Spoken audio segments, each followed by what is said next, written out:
So while there's this whole thing about, I just talked about the micro macro, that what you do on the ground cannot be done in isolation from what you put in place as the legal framework or the enabling framework, because it won't expand. And on many environmental projects in the past, where they were doing this beautiful idea and talking about success on the ground, and as soon as the funds were removed, the project was finished, everything came tumbling down. So how do you ensure sustainability? Then a key message to all of you that the education you're getting, the kind of skills you're developing is going to be very much geared to the kind of development work that I do and a number of organizations do. So you're becoming highly employable.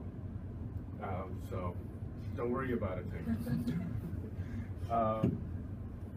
Then this is more about the policy work, and I'll get into it in my final slide.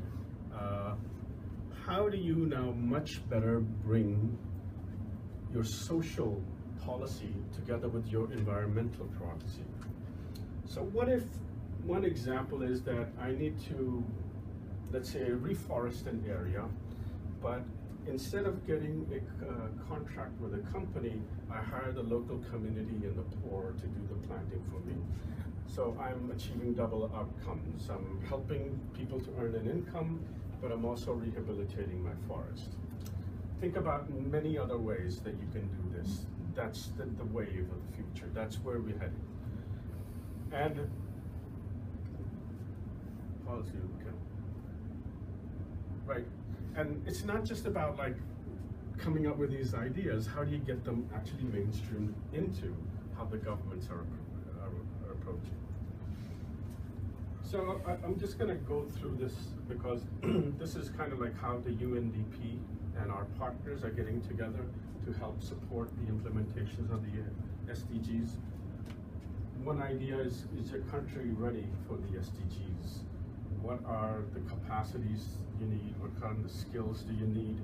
What kind of guidance do you need? And this guidance is on how do you mainstream this poverty environment idea? How do you then begin to fundamentally shift institutions, equip them so they can actually do the policy and do the implementation? Let's build much broader societal-wide approaches that bring in the private sector and civil society and make them all partners in this SDG implementation, because sometimes there is a need to bring in these partnerships to much better deal with the political economy and the power distribution of stakeholders.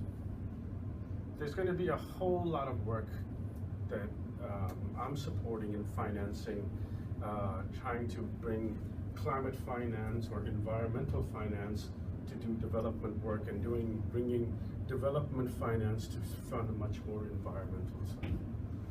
And there's going to be a lot of work that's going to be done on improving the practices, actually getting things done on the ground, and communicating these ideas much broadly.